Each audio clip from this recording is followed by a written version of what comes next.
Novels and movies portray psychopaths in extreme, stereotypical ways.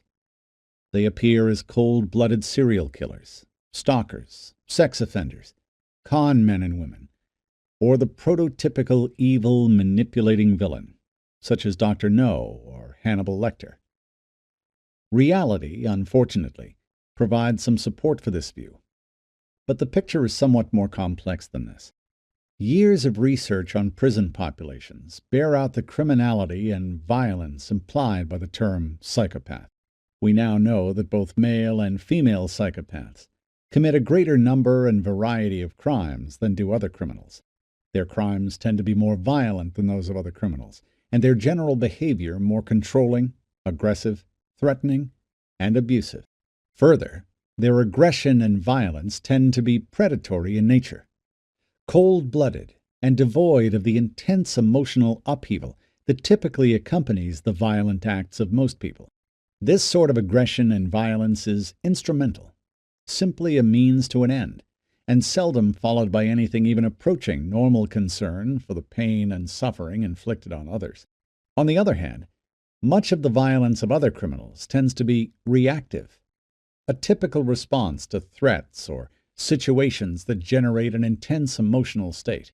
This type of violence, which includes what is often described as a crime of passion, typically is followed by feelings of remorse and guilt for the harm done to others. Perhaps most dangerous of all from a public safety point of view, psychopathic criminals recidivate at a much higher rate and do so much earlier than do other criminals. The recidivism rate refers to the percentage of offenders that commit a new crime subsequent to release into the community. Psychopaths make up about 15% of the prison population.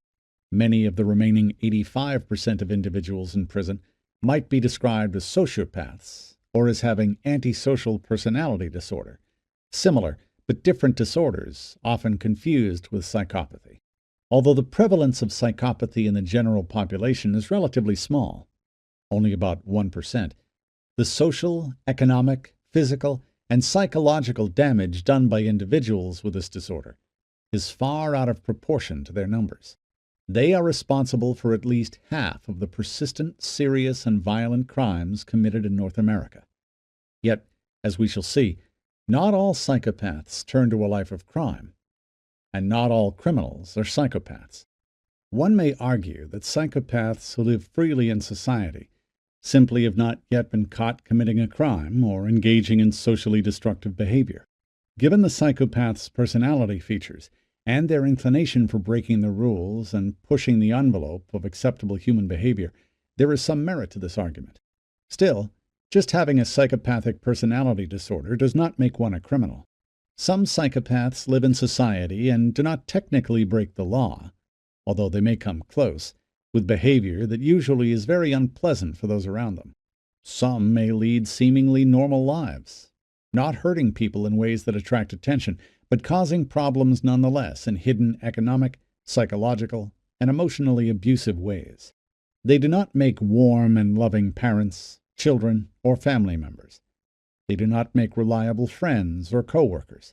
Many psychopaths adopt a parasitic existence, living off the generosity or gullibility of others by taking advantage of and often abusing the trust and support of friends and family. They may move from place to place and from one source of support to another. You probably know one. You could work for, work with, or be married to someone with a psychopathic personality and not know that there is a formal psychological term for the individual who causes you so much pain and distress. He or she can be a neighbor, friend, or family member whose behavior you may find fascinating, confusing, and repelling.